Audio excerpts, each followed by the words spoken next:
Before the villa, before the garden, before the retreat, before the investor deck, there is one question rural land must answer first. Where is the water? Water is the hidden foundation of rural land. Not the view, not the price, not the dream. Water.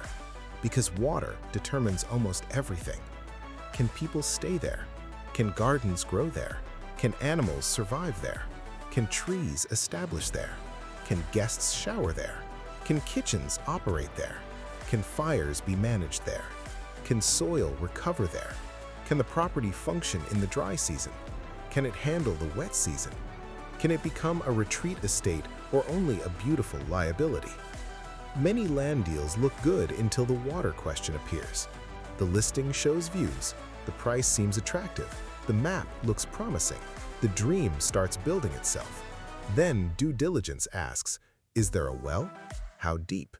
What flow rate? What water quality? Is it legal? Is it seasonal? Is there a spring? Is there surface water? Who owns the rights? Can rainwater be harvested? Are there restrictions? Does the road flood? Does the land erode? Does water pool where you want to build? Does the dry season break the model? This is why Base 2 treats water as a first-order filter. A productive retreat estate is not just real estate, it is a living system. Food systems need water, hospitality needs water, animals need water, trees need water, guests need water, fire safety needs water, construction needs water. Beauty itself often depends on water. A dry property can still be valuable, but only if the water strategy is honest. Maybe it has a reliable well. Maybe it has legal municipal water. Maybe it has rain capture. Maybe it has storage. Maybe it supports drought-tolerant systems. Maybe it cannot support intensive agriculture, but can support hospitality.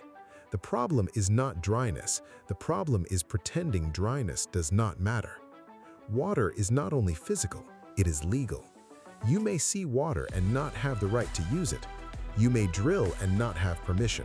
You may have a stream that cannot be diverted. You may have neighbors depending on the same aquifer.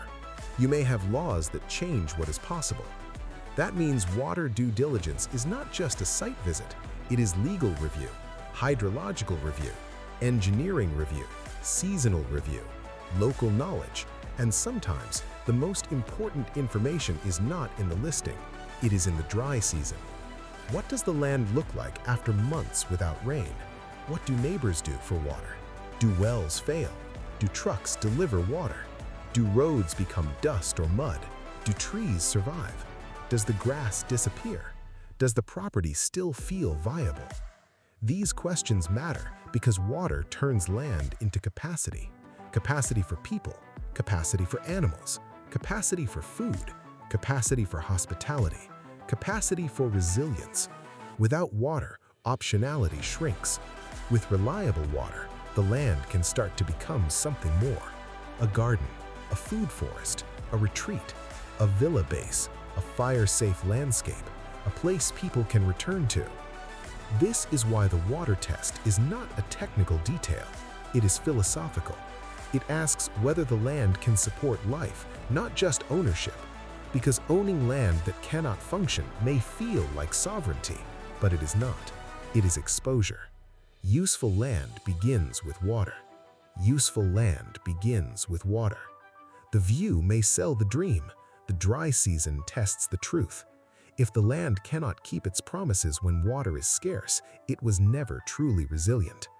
This is where the Base 2 scorecard matters. Before the dream, the scorecard asks 10 questions.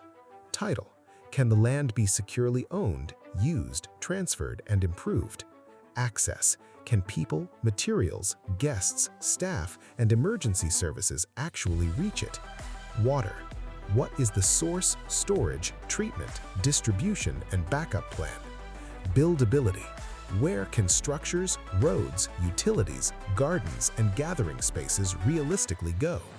Demand: why would people want to visit, stay, return, or belong there?